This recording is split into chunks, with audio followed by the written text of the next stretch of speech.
Assalamualaikum warahmatullahi wabarakatuh, saudara sebangsa dan setanah air. Selamat berjumpa kembali di kanal Dunia Hipnotis bersama saya Eko J. Saputra. Oke, sebelum saya memulai, saya ingin mengucapkan selamat Hari Raya Idul Adha buat Anda yang merayakan. Mohon maaf lahir dan batin, semoga kita selalu sehat, selalu gembira, dan bersyukur tentunya. Oke, kita ketahui Pak bahwa saat ini Indonesia masih menghadapi pandemi. Bahkan angkanya terus bertambah, baik yang penderita maupun yang meninggal dunia.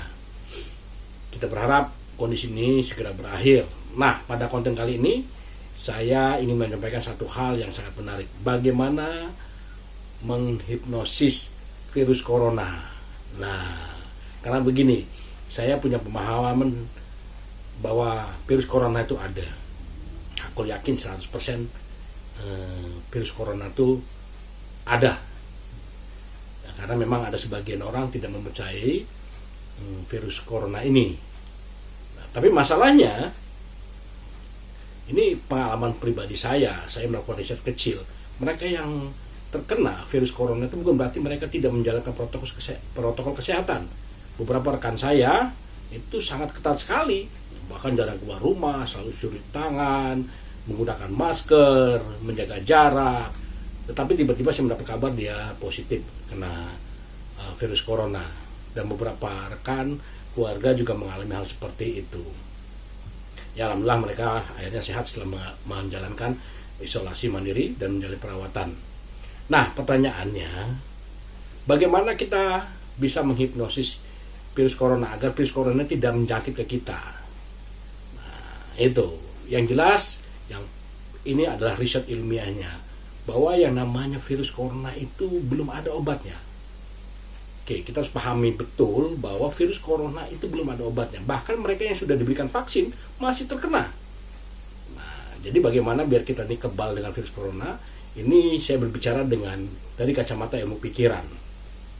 Bahwa sebelum kita menghipnosis virus corona, yang harus kita pahami dulu bahwa perilaku seseorang bisa berubah itu dengan sangat cepat dengan lima hal ini. Jadi artinya pikiran bawah sadar seseorang itu bisa berubah, perilaku seseorang bisa berubah dengan lima cara ini. Yang pertama adalah direpetisi, dibiasakan, diulang-ulang. Ketika kita membiasakan sesuatu, maka ini akan dipercaya oleh pikiran bawah sadar. Menjadi pola yang dianggap benar di bawah sadar. Contoh yang paling sederhana adalah ketika kita tidak yakin adanya corona, mungkin sebagian orang mengatakan begitu. Sehingga mereka akhirnya benar-benar bawah sadarnya melakukan imunitas diri, karena segala sesuatu yang diyakini itu dianggap benar di bawah sadar akan melakukan upaya bagaimana mewujudkan itu. Gitu.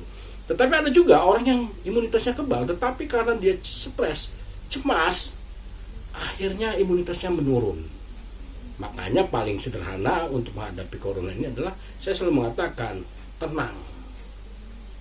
Tetap tenang, tidak perlu cemas, lakukan aktivitas secara normal, jalankan protokol kesehatan, tentunya berdoa. Jangan lupa itu. Kenapa kita harus berdoa? Karena doa itu kekuatannya bisa merubah takdir seseorang. Kalau takdir tidak bisa dirubah, tetapi dengan doa takdir itu bisa berubah. Dengan doa, dengan kebaikan-kebaikan yang banyak kita lakukan, itu bisa merubah takdir. Dan banyak sekali riwayatnya, salah satu kebaikan bisa merubah takdir seseorang. Ini yang pernah saya baca, ada seorang tukang kayu, itu setiap hari dia ke kebun mencari kayu. Di tengah perjalanan dia berjumpa dengan seorang nenek-nenek kelaparan. Nah, kemudian dia kasih itu nasi. Itu kasih nasi, bekal dia untuk makan siang di kebun, dikasih sama si nenek itu, karena nenek itu kelaparan. Nah, Anda mau tahu, beberapa meter di depan si tukang kayu ini ada ular berbisa untuk mematok dia, untuk mematikan dia. Ternyata karena sampai waktu yang sudah ditentukan si orang ini tidak ada, jadi ular ini memang jadi utusannya Tuhan untuk meregut nyawa si tukang kayu ini. Tetapi karena orang ini meladeni si nenek-nenek itu, akhirnya batas waktu kerjanya si ular itu berbisa itu sudah lewat, akhirnya dia pergi, dan tukang kayu itu lewat menuju jalan yang tempat ular itu berdiam, tetapi ular itu sudah tidak ada. Nah, ditanya, ada sahabat bertanya kepada Nabi, kok nak ya Rasul, kok itu dia tidak meninggal, padahal kata Anda dia kemungkinan meninggal hari ini, tetapi dia tidak meninggal. Apa kata Rasulullah? Bahwa kebaikan dia kepada nenek-nenek itu, dia berjumpa dengan nenek itu, memberikan makanan, itu yang merubah takdir dia. Sebenarnya sudah ada ular siap mematok dia, dan dia mati karena gigitan ular itu. Nah, jadi artinya kebaikan-kebaikan, doa yang baik itu bisa merubah takdir kita. Ya, nah, jadi segala sesuatu yang dilakukan berulang-ulang akan menjadi mindset di pikiran bawah sadar kita. Nah, untuk kondisi seperti sekarang, banyak-banyaklah melakukan sesuatu yang baik, berpikir yang baik, yang positif. Karena apa? Kalau kita lihat media massa sekarang, ada salah satu akun itu berita setiap hari kirim di beranda handphone saya, itu selalu bilang berita innalillahi wa inna ilaihi rajiun, berita duka selalu, padahal beritanya nggak ada kaitan dengan kematian tokoh itu. Yang meninggal ternyata tetangganya, saudaranya, atau kerabatnya. Nah, ini saya nggak tahu ini maksudnya apa kan. Ketika kita selalu membaca berita ya duka, berita yang menyedihkan, menakutkan, apa yang terjadi, kita akan panik. Karena begini, kedua, setelah kita merepetisi, membiasakan, cara kedua yang bisa merubah pikiran bawah sadar seseorang adalah intensitas emosi. Contoh yang paling sederhana, dulu kita berani naik motor, naik mobil, ketika mengalami kecelakaan yang dahsyat, setelah kecelakaan itu kita sudah tidak berani lagi membawa mobil. Nah, seperti berita-berita seperti itu, saya sudah pernah membuat konten bahwa berita itu adalah salah satu bentuk hipnosis. Maka saya bilang hati-hati membaca berita di zaman sekarang, karena kita nggak tahu, ada berita hoax, ada berita yang benar, sekalipun itu benar berita itu, tapi kalau bisa menciptakan kecemasan, sebaiknya dihindarkan. Nah, ini cara kita menolak virus corona juga, karena dengan imunitas kita yang baik, nah, kita akan menjadi kebal. Kegembiraan, rasa bahagia, rasa bersyukur, ya, rasa senang, itu adalah obat yang paling manjur untuk menghadapi penyakit apapun. Jadi biasakan Anda gembira saat ini untuk bisa menghipnosis virus corona untuk jauh dari Anda. Oke? Kemudian apa lagi yang bisa menghipnosis seseorang dengan sangat cepat adalah identifikasi kelompok. Nah, yang ketiga, identifikasi kelompok. Kita bisa mengalami mindset, punya perilaku sama seperti orang lain ketika mayoritas orang mengatakan benar. Nah, ada fenomena yang menarik saat ini, itu ada makanan atau minuman, ya susu lah kita sebut. Ya saya sebutlah susu, salah satu merek susu yang jadi viral dan orang ramai membeli susu itu. Konon susu itu bisa mencegah virus corona. Apakah betul secara ilmiah? Kalau untuk menambah kekuatan, oke lah mungkin, ya kan. Tetapi kalau untuk mencegah, untuk mengobati virus corona, saya pikir tidak. Karena memang sampai saat ini belum ada obat corona. Dan akhirnya orang ramai-ramai membeli susu itu. Sampai akhirnya susu itu langka. Terus lagi ada kelapa muda, dianggap memiliki kemampuan untuk bisa mengobati corona. Ramai-ramai orang beli kelapa muda. Dan akhirnya langka, harganya mahal. Oke pemirsa, sekali lagi tidak perlu panik kita menghadapi corona. Kalau saya punya keyakinan corona itu ada. Tetapi sekali lagi, kita yang bisa menghipnosis apakah kita bisa kena itu atau tidak. Oke, dengan langkah-langkah yang saya jelaskan ini. Oke, yang keempat, apa yang bisa menghipnosis seseorang, bisa merubah perilaku seseorang adalah tokoh yang memiliki otoritas. Saat ini banyak sekali para dokter, ilmuwan memberikan statement ke publik. Sementara ada tokoh lain memiliki opini berbeda. Karena itu saran saya, ketika kita menerima sebuah informasi, jangan dulu dipercaya informasi itu.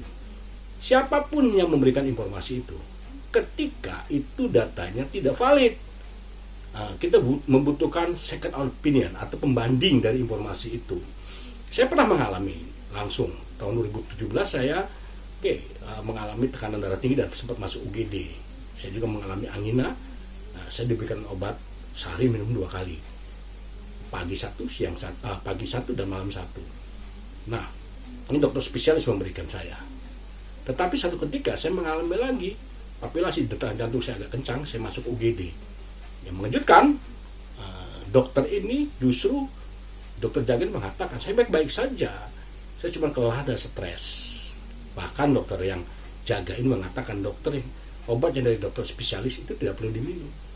Dan di awalnya saya saran tidak saya jalankan. Ketika saya membaca satu buku dan saya memastikan, mengkonfirmasi bahwa memang obat itu menurut risetnya juga adalah racun, justru membuat kita sakit. Akhirnya saya meyakini untuk menghentikan obat. Padahal saya lumayan kena darah tinggi dan angina saat itu. Gitu. Saya hentikan obat awal 2018 sampai sekarang saya tidak minum lagi. Yes, baik-baik saja, alhamdulillah. Karena menurut riset ilmiahnya mengatakan juga begitu, bahwa gen manusia itu baru terpakai 5 sampai dengan 10% saja. Ini ada riset ilmiahnya dari pakar gen Kazuo Murakami dari Jepang, profesor dari Jepang, mengatakan bahwa manusia itu baru 5 sampai dengan 10% saja memaksimalkan potensi gennya bekerja. 90% gen manusia itu bersifat dormant dan belum diketahui apa fungsinya. Nah, gen seseorang itu setiap manusia itu sama jumlahnya, bentuknya. Nah, dipengaruhi perilaku kerjanya itu dari mana? Dari cara berpikirnya. Ternyata cara berpikir manusia itu sangat mempengaruhi gen seseorang. Nah, jadi makanya ada istilah masa depan seseorang itu tergantung dari buku apa yang dia baca dan siapa orang di sekitarnya. Nah, jadi hati-hati pemirsa ketika kita memberikan informasi, siapapun informasi itu yang memberikan, bahwa COVID itu bisa sembuh dengan cara ini, dengan cara A, C, B. Oke, coba memberikan second opinion, bertanya lagi dengan ahli-ahli yang lain. Nah, baru kita mengambil sebuah kesimpulan. Jadi jangan sembarangan kita juga mengambil keputusan. Kayak seperti sekarang kan kebanyakan orang panik menghadapi corona. Akhirnya lain juga panik karena menganggap corona itu adalah sesuatu yang membahayakan virusnya. Padahal pakar virus, salah satu pakar virus saya ingat betul, dokter hewan Indro Cahyono mengatakan, saya lebih meyakini ini, bahwa virus corona itu sama dengan virus yang lain, virus flu, dan tidak ada obatnya. Yang bisa mengobati adalah antibodi kita, imunitas kita. Sehingga yang harus kita lakukan adalah kita menjaga imunitas kita. Nah, bagaimana cara menjaga imunitas? Tentunya dengan makan yang teratur, istirahat yang teratur, olahraga yang teratur. Oke, berdoa, beribadah yang baik. Hanya ini. Nah, kurangi kecemasan, stres yang harus dihindari, karena stres itu akan memicu namanya hormon kortisol. Hormon kortisol ini ketika dia jumlahnya sedikit, itu akan memicu adrenalin kita untuk beraktivitas. Tetapi ketika sudah banyak menjadi racun di dalam tubuh, dan ini akan menurunkan imunitas. Nah, jadi seperti itu. Nah, yang terakhir, apa yang bisa merubah perilaku seseorang? Oke, dengan hipnosis. Ya, lalu apakah dengan hipnosis orang itu akan kebal dengan corona? Ya, tidak juga. Yang jelas prosedur yang baik yang sudah disampaikan para ahli dilakukan. Nah, mudah-mudahan dengan seperti itu kita kebal dari virus corona. Dan yang harus dipahami juga di mindset kita bahwa virus corona itu bisa kita lawan dengan imunitas kita. Karena itu jagalah imunitas kita, karena sampai saat ini belum ada yang namanya obat corona. Jadi kita bisa menghipnosis virus corona untuk tidak datang ke diri kita dengan cara seperti itu. Karena memang ada di beberapa daerah, terutama di Indonesia ya, sampai saat ini di Kabupaten Baduy, Jawa Barat, di Banten, itu tidak ada satupun terkonfirmasi masyarakat Baduy. Oke, dari 11.800 jumlah penduduk di sana, tak satupun sejak corona ini terjadi di Indonesia per Maret tahun lalu 2020, belum sampai hari ini belum ada terkonfirmasi satupun. Apa yang dilakukan oleh masyarakat di sana? Mereka benar-benar dari awal sudah melakukan isolasi diri. Nah, coba lihat di sana, tidak ada alat elektronik canggih. Perilaku dari orang Baduy itu sangat natural dan alami sekali. Ini bisa jadi mereka tidak terkontaminasi oleh informasi-informasi yang mungkin bisa membuat resah dan menurunkan imunitas. Karena di sana tidak ada handphone, tidak ada televisi, ya kan? Bahkan terakhir kasus di sana masyarakatnya ketahuan memiliki kendaraan motor, kemudian motornya diambil dan dibakar. Oke, pemirsa, semoga informasi ini bermanfaat. Oke, kita harus berdamai dengan kondisi corona, tetap semangat, jaga kesehatan Anda, hipnotis terus. Yang namanya virus corona, yes, kalau memang kita juga sudah terjangkit, tetap semangat, yakin saja.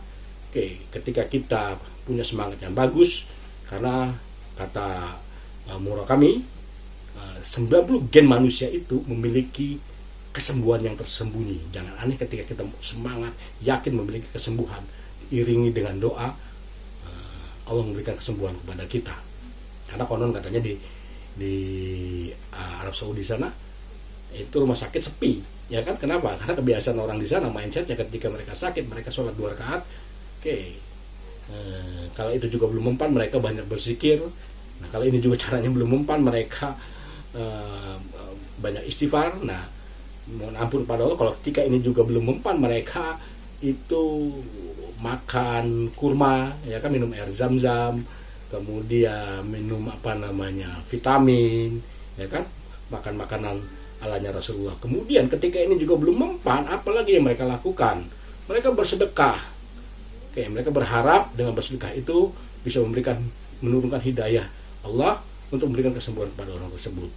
Nah, kemudian ketika cara ini juga belum bisa menyelesaikan masalah mereka belum sembuh, baru mereka menemukan seorang dokter.